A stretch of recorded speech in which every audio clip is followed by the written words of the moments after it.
Welcome to the Nonviolent Jesus Podcast. I'm John, Father John Deere, and today I'm speaking with my friend, Dr. Catherine Meeks. This is a project of www.beatitudecenter.org, where you can find many other podcasts and regular Zoom programs on the nonviolence of Jesus, practicing nonviolence, and working for a more just, more nonviolent world. So let's begin as usual with a little prayer. I just invite everyone listening just to take a deep breath wherever you are and to relax. And let's recenter ourselves and enter into the presence of the God of peace and love who loves you infinitely and personally and everyone everywhere. And we welcome the risen nonviolent Jesus here with us. Just take a moment to ask for whatever grace you need to follow the nonviolent Jesus more faithfully and do God's will. God of peace, thank you for all the blessings of life, love, and peace that you give us. Be with us now as we reflect together on your call to follow the nonviolent Jesus, to bridge the rivers of difference and be ambassadors of reconciliation, and to work for a more nonviolent, more just world. Bless us, inspire us, disarm us, heal us, strengthen us, and send us out to do your will, to do our part to help end racism, poverty, greed, injustice, warfare, nuclear weapons, environmental destruction, and the whole systems of violence, that we might be your holy peacemakers, your ambassadors of reconciliation, and welcome your reign of universal love, nonviolence, and peace on earth. In Jesus' name, amen. It's a blessing to welcome my friend Dr. Catherine Meeks, a nationally recognized leader in racial healing and transformation, the founder of the Turquoise Lavender Institute for Transformation and Healing. Her latest book is Bridging the Rivers of Difference, a Proclamation of Unity in Resistance. In 2022, she was honored with the President Biden Lifetime Achievement Award for her many decades of work for racial justice and advancing dialogue, reconciliation, and community-based healing. Her other books include The Night is Long but Light Comes in the Morning, Meditations on Racial Healing, and her memoir, The Quilted Life, Reflections of a Sharecropper's Daughter. Dr. Meeks previously served as founding director of the Absalom Jones Episcopal Center for Racial Healing and the Lane Center for Community Engagement and Service at Wesleyan College, and Aunt Maggie's Kitchen Table, a family resource center in Macon, Georgia. And she spent 25 years as chair of the African American Studies program at Mercer University and later served as professor of sociocultural studies at Wesleyan College. She holds her PhD from Emory and lives in Atlanta. Catherine Meeks, welcome to the Nonviolent Jesus Podcast. Thank you so much. It's so good to be here and have this conversation with you. It's great. Well, as I just told everyone, you've spent your life teaching, promoting, speaking, and writing about racial justice, racial healing, spiritual transformation, and reconciliation in all its forms. So it's just a big, broad invitation here. Tell us about your journey and this work over the years. Well, it's a long journey, and I'll have to make short work of it because we don't have that much time to talk. So I want to say that actually earlier today, I was just saying to somebody, at the end of the day, the one abiding commitment I have, as you have to nonviolent work, I have to healing work. You know, I believe that at the end of the day, all of us are much like Henry Nouwen said, just wounded healers trying to tell each other where the bandage closets are. And that's what I've been doing is I found a few bandages and I've been happy to share those closets with people, both in teaching and writing and leading workshops across the United States and a few other places actually around the issue of race, because race is a symptom of our brokenness that comes to the forefront because of the ways in which we've constructed the society. But, you know, we're just broken for so many reasons. But, of course, race takes the lead oftentimes. And then, of course, gender and class are great competitors of race. So I have just felt because of my own background, growing up poor and black in Arkansas and being marginalized and seen as a second or third class citizen, that my way of being in the world was going to be to stand against that and to say that's not how God sees us. So I have had for all my life pretty much this sense of connecting to the spiritual and to God and to the world bigger than me, and knowing that in that world people were to be treated right. And it sounds awfully simple when I start talking about it, but it hasn't been simple, as most people know. If you're on any kind of serious intentional journey, it's never simple because there's so many competing energies. But I am very grateful for the grace and the guidance of the Spirit and all of the folks around me that have helped me to go from being that little girl scared to death often in Arkansas to this empowered woman who isn't afraid of most things. Oh, that's great. Well, I'm so glad you mentioned Henry and his great teaching that we're called to be wounded healers.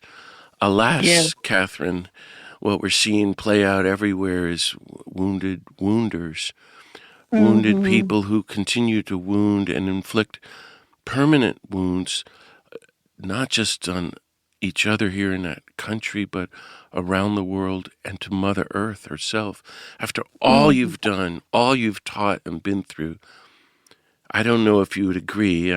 We're just like worse than ever with the current Republican administration dismantling democracy, civil and voting rights, bringing in, well, everything they can to bring back white supremacy and full-on Mm-hmm. fascism, plantation capitalism, which, in other words, we're just pretty much only serving white billionaires, and cutting Right. all the programs for the poor, for women and children at home and around the world, but billions still for war and killing people Mm-hmm. and rebuilding the nuclear weapon industry and closer to nuclear war and worsening climate chaos.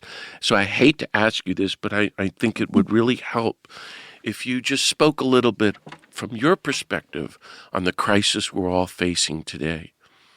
Well, on the one hand, it's incredibly sad, and on another hand, it grieves us. We have to be grieved and outraged at the mistreatment, and especially the deaths. I've been keeping up with the deaths that have occurred just from the tearing down of USAID, and Yes. that makes me grieve at a very deep level, and it enrages me. But on the other hand, I see this moment as the moment when people really have got to come to grips with what kind of humans they want to be. And we have got to, we are being offered an opportunity as the average person walking on this planet to make a decision about, do we want to support the nonsense that we see this regime doing and trying to create, or do we want to stand against it? And is this the hill we're willing to die on? And I really do think that we're being given an opportunity to make some changes. And I also, even though I think Trump is a huge problem, I don't think Trump is the problem. I think our problem has been in this United States. We have not been honest about who we really are. And now Trump has come and found the cracks. And his 2025 people, his Project 2025 people in the Heritage Foundation, who have been relentlessly trying to find somebody to allow them to do their agenda, are busy doing their agenda. So I think we need to name the right enemy, and then we need to work hard to deconstruct their energy and put them out of business. And so while I don't like Trump, nobody's going to think I like Trump at the end of this conversation. But what I don't do is hold him singularly responsible for the mess we're in. I think it's bigger than he is. I think he is in some ways, he's a pawn in a game that I don't even think he understands. Mm-hmm.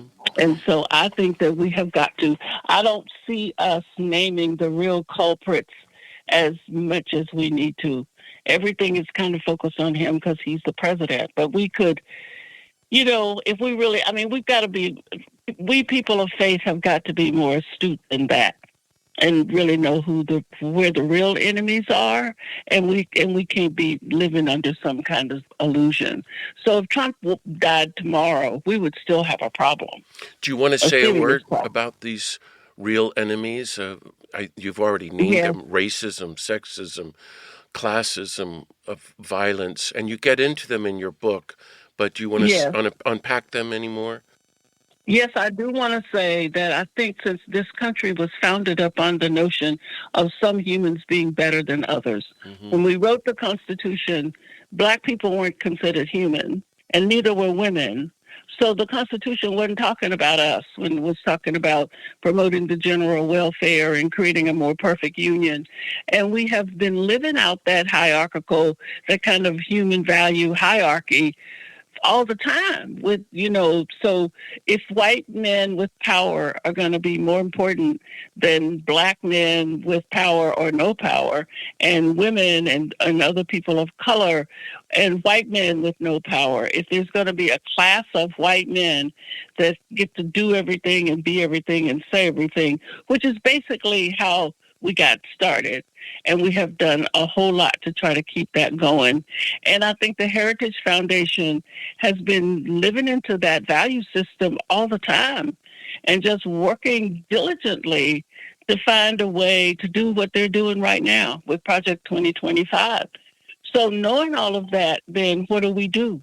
And that's why I wrote Bridging the Rivers of Difference, because I believe that the people of color who are going to be a majority here in a hot minute going into the future, I think we have got to come together to become focused on how to really change the energy systems so that everybody can be considered a worthy citizen in this country. And I think we can do it because we will be a majority if we can quit seeing each other as enemies and start really working together as collaborative partners. That's wonderful and exciting. I love your book. So tell me about it, Bridging the Rivers of Difference, a proclamation of unity in resistance. So the hardest book I've ever written. And when I was writing it, there were many times I'd go to bed at night and say, I don't think I can do this, because I'm going to sound like I've just lost my mind. And people are going to wonder what kind of crazy, what was she on when she was writing this? And then I would wake up the next day and have some idea that got me back got me to the computer and got me going again. Because it is a big thought to think about how could you even get just the four major groups together: Native people, African Americans, Asians, and Latinos. We are so divided and so sure that we're each other's enemies. So how can you get us together? And so talking about that, was making me feel like I was daydreaming in a world that just is impossible. But I also believe that scripture that says, the people perish if they don't have a vision. And so I think you got to be able to imagine a change, imagine a different way if you ever expect that there's any chance a new way of seeing can come. So this propelled me to get this book done. And the publisher was so excited about this concept. They kind of threw me off because they started publicizing it before I ever got it written. And that really worried me because I thought you might be getting ahead of yourself. But I guess they believed in me along the way there more than I actually thought they did. And I did get it done, and it's now out, and people can read it and think about it themselves and think about what would it take for you to be willing to imagine a country where we actually did promote the general welfare and really work at having a more perfect union where everybody had what the basic things are that you need to live your life to the best of your ability. Why can't we have a country like that? There's no reason why we can't. But we have to believe that we can, and we have to be willing to stop having a hierarchy of human value that says some humans deserve to be here and have more than others, just like we just got through doing with the 14th Amendment. I mean, who are we to be arguing about birthright citizenship? Everybody born here should be a citizen. That should never have been a part of anybody's conversation. And the fact that it was is just another piece of evidence about how the Heritage Foundation and Stephen Miller and all of these billionaires think that they're better than everybody else. Yeah. And we are the majority to say, no, that's not going to be the way this place is going to be. One of the arguments you make at the beginning of your book is in describing the divisions along racial lines, is that you call it racial division is grounded in othering.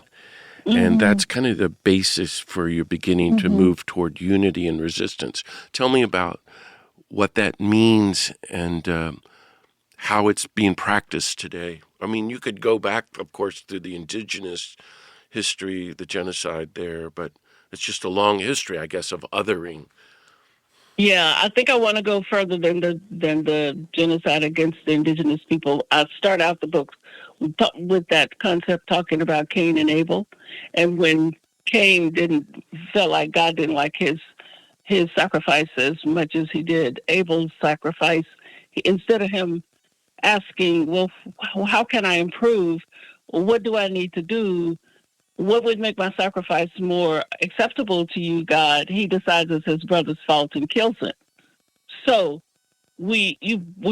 othering is assigning whatever is wrong in your life, whatever your shortcomings are, whatever your deficits, whatever your neurosis, whatever, the list can go on, assigning it to other people, and then deciding that if you can get rid of them, you'll be okay. But the fact of the matter is you won't be, because it's inside of you. Your problem is you. And so you didn't kill yourself, so you still got your problem. And just like at the present moment, the Trump administration and his whole propaganda machine is trying to convince us that everything that's wrong in this country is the fault of Latino people.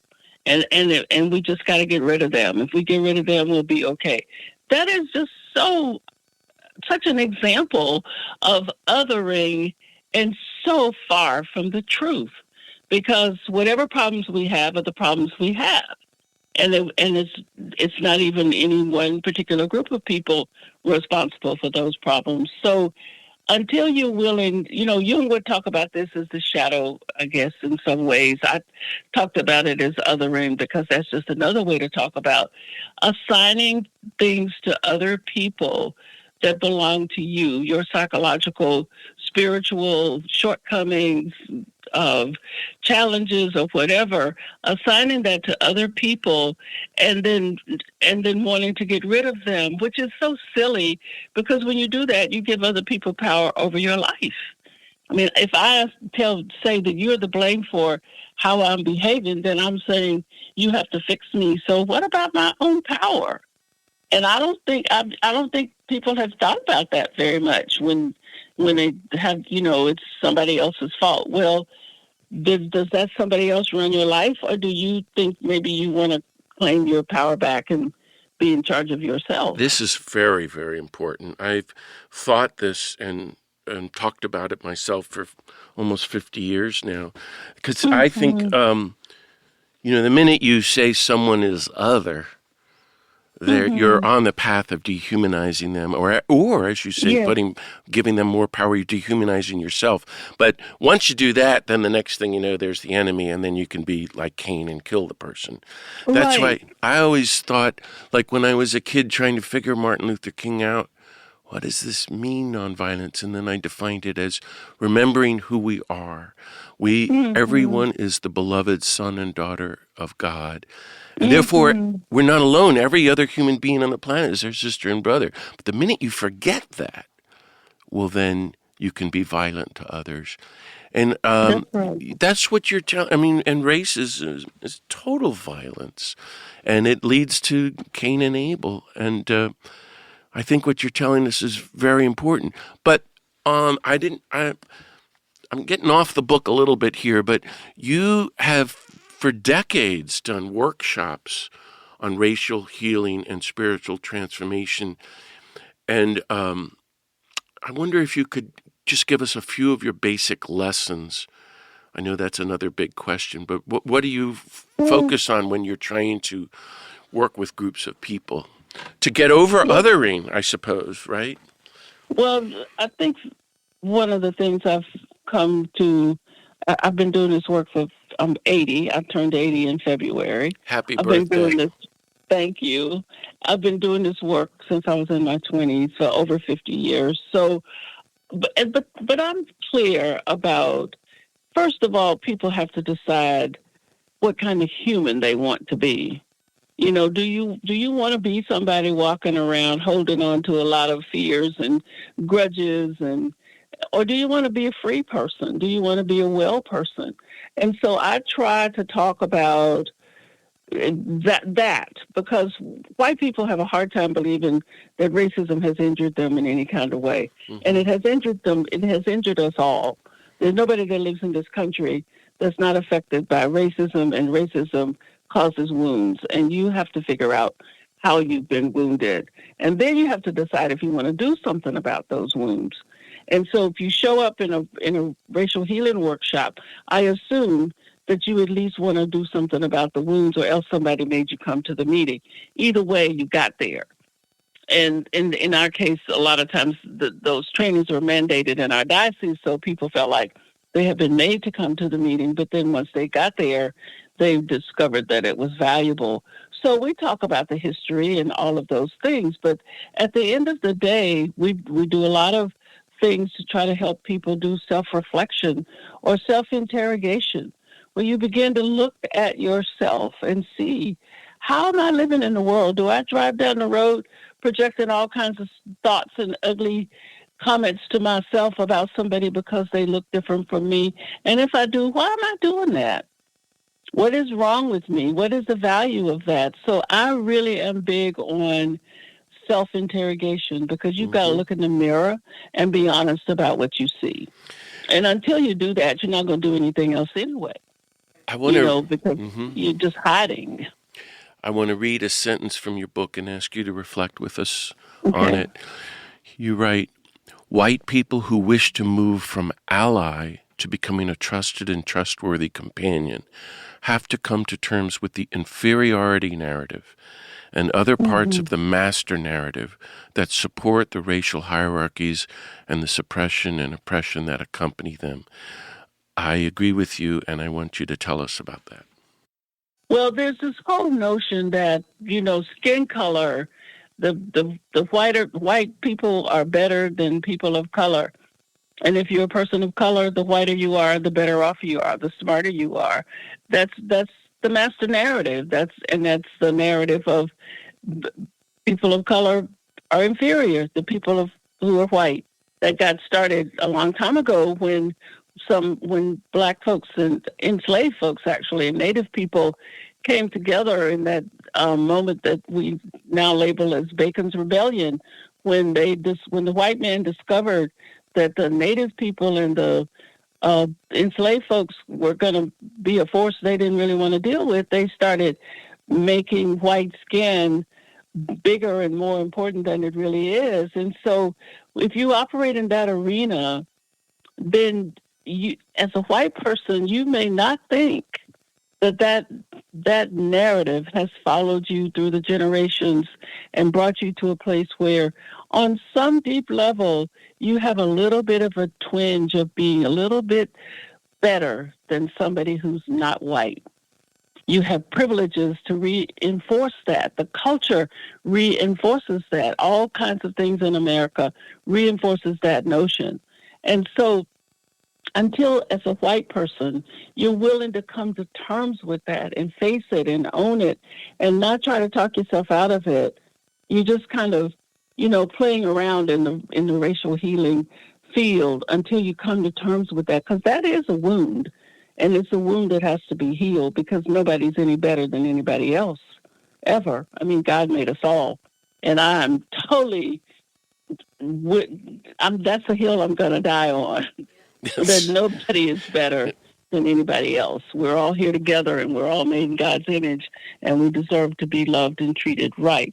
And so if you believe that, then you have to let go of, well, I'm a little bit better because I'm a little bit lighter than you.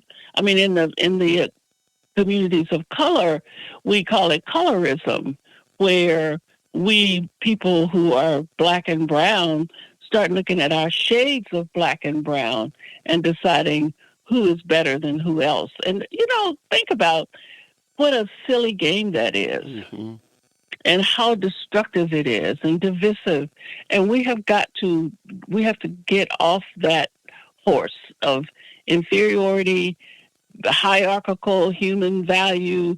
We got to get off that horse. And until you get off of it, you're just going to be playing a game with yourself about really caring, about changing. And so I think that white people who want to be truly walking alongside people of color in this struggle for real, honest-to-goodness justice and freedom need to come alongside us, understanding that they are wounded as well.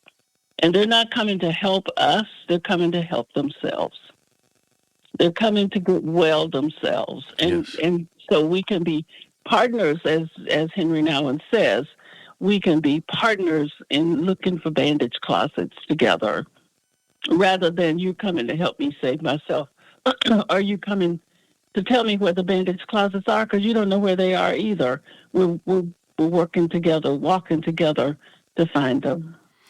I love the goal of your book, Bridging the Rivers of Difference, which to me is a call for unity and resistance. I just think that is so important. Really, you're inviting everybody to put down their divisions and get with the movement. And the way I look at it is every human being in the U.S. now, of course the world is already there, but we have to be full-time nonviolent resistors for the rest of our lives. And you're inviting us to grow beyond just allies, but to find our common ground in our woundedness and be wounded healers and trustworthy companions and maybe even friends across all the barriers. But why? For unity to resist, to transform the culture. So, and as I'm reading your book and thinking about that great phrase, unity in resistance, I just, it's one of the great geniuses of Dr. King, which is not talked about enough, what he did in January 1968 in launching the Poor People's Campaign, bringing all the different groups of poor people and people of color together. He said it had never been done before, like they were doing it. And that was the future. And that's what I hear you calling for. So tell me about that. At the end of the book, you give some concrete new ways to move forward in unity and resistance. I think it'd be real helpful if you talked about that with our listeners. Well, I think we have to go back beyond when we started with these narratives of inferiority and all that nonsense. So I believe that we've got so much more in common than we have, than what is different for us. But we have to go back to our stories, to our ancestors' stories, to our ancient stories of wisdom. I believe we need to try to recover some of that and sit together as diverse groups and talk about those stories and look at how we what we share. Like the four major groups that I talk about in the book share river symbolism. All of them have many different kinds of ways of thinking about rivers and the power of rivers in their lives historically and through their ancestral heritage. We need to claim that. We need to try to get back before colonization and all of the ways we've decided to marginalize Asians and Latinos when they were brought here to help us forge the Industrial Revolution, to talk to each other and get off of this, my oppression's worse than yours. I talk about oppression Olympics, which is trying to see who's the most oppressed. I mean, that's another really silly argument to be having, because if you're oppressed, you're oppressed, and it doesn't really matter how. You're not free. And so I want us to get to meet in small groups for a period of time where all we're doing is trying to get to know each other and learn to respect one another. Because if we don't respect each other as equal humans, we're not going to do anything anyway, because eventually all of that shadow stuff and othering is going to come out and take over, as it has been doing in the past. And so I think that we've got to get to respect. We've got to get to knowing each other at a level beyond what the master narrative has given us and we've internalized. This notion of I'm better than you, we've internalized that. But way back, our ancestors knew better, and we need to hear them speak to us. And it requires, understanding that sometimes the way forward is not really, the way ahead is really not forward. I think in this case, the way ahead is to take some steps back into our historical narratives that go beyond when the explorers stepped on this land and said, there's nobody here. We have to go back beyond that, because that was a really big mistake that they made when all the native people were here, and they didn't consider them to be worthy and just, to be folks they need to get rid of. So we have to get beyond those stories and hear what was there before that.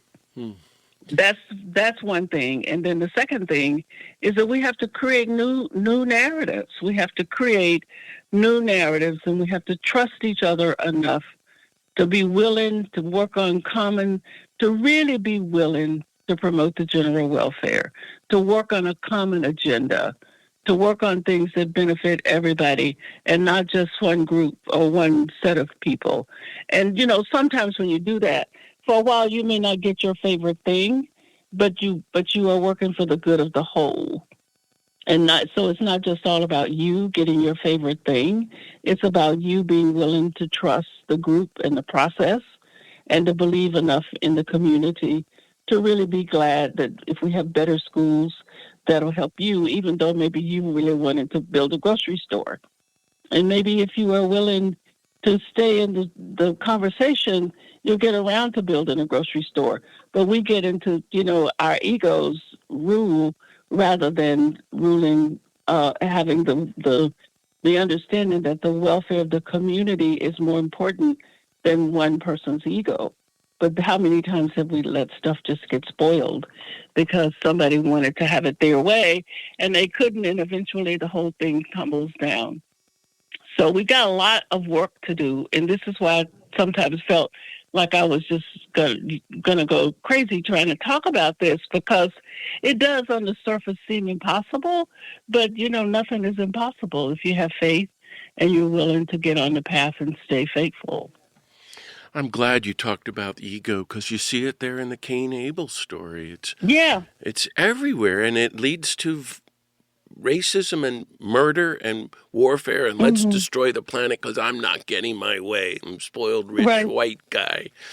In the midst of all of this, you're here as a guest on the Nonviolent Jesus Podcast, and that has been much of my own work, has been to reclaim the nonviolence of Jesus for Christians in the church. Could you share any thoughts and themes that you're sitting with these days in the midst of this beautiful and difficult work of racial healing in light of the nonviolent Jesus?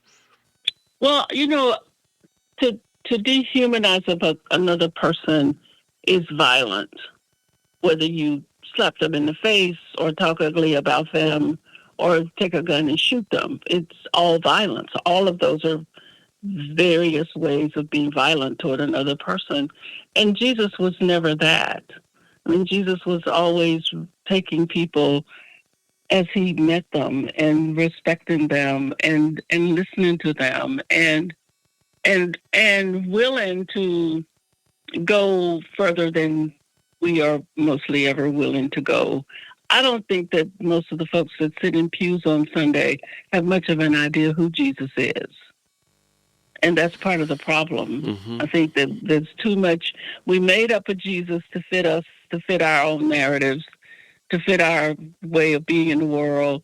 that Jesus isn't going to help us. We really got to be, as Howard Thurman talks about, willing to follow the Jesus with his back against the wall.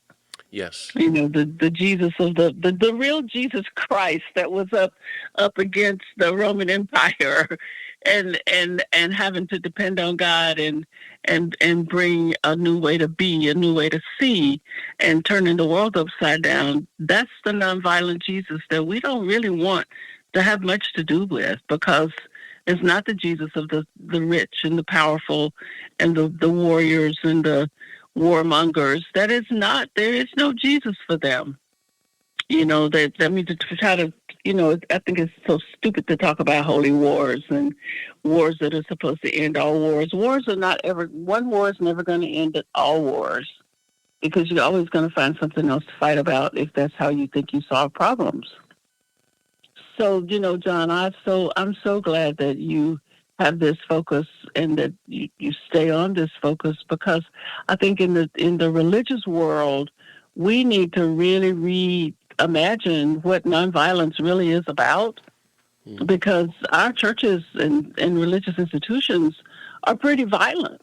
Mm-hmm. Actually, when you get right down to the ways in which we behave and think and talk about each other, and that we can do something about that. We have to be willing to first name it and own it, and then say that's not the kind of humans we want to be. Mm.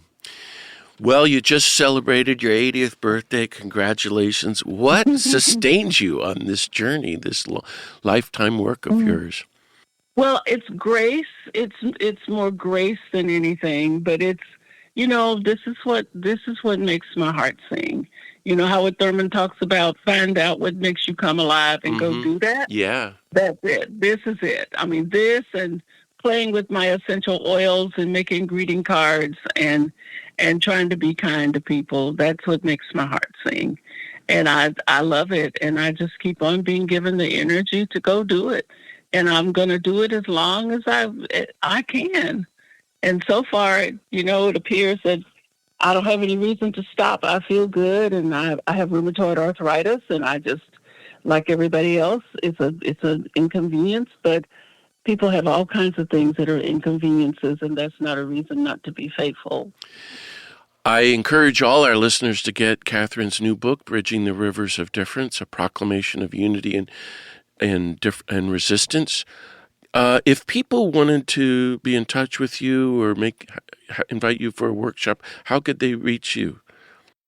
So my website is just, my email is just Meeks at Turquoise and Lavender, and my website is just Turquoise and Lavender. If they can't remember anything but Turquoise and Lavender and type that into the browser, the website will come up and my email is there.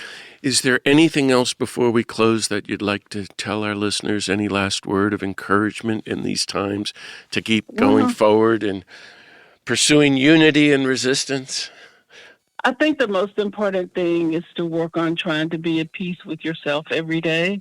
And that one of the ways to do that is stay connected to beauty, stay connected to mystery, and just trust that yesterday was pretty good or not good, but that the same God that was there sustaining you yesterday will be here today and tomorrow. Well, thank you so much, Dr. Catherine Meeks, for speaking with me today. And thank you, friends, for listening to this episode of the Nonviolent Jesus Podcast. You can hear many more podcasts and find other upcoming Zoom programs at www.beatitudecenter.org. And there you can sign up to receive our free e-blast with news about upcoming podcasts and Zooms. Please tell all your friends and church friends about the podcast to help to promote it. And I hope you also get my new book, Universal Love, Surrendering to the God of Peace. If you're on Substack, look me up at Father John Deere. May the God of peace bless you all. Keep on following the nonviolent Jesus, resisting war, fascism, racism, injustice, and working for a more just, more nonviolent, more reconciled country and world. See you next time.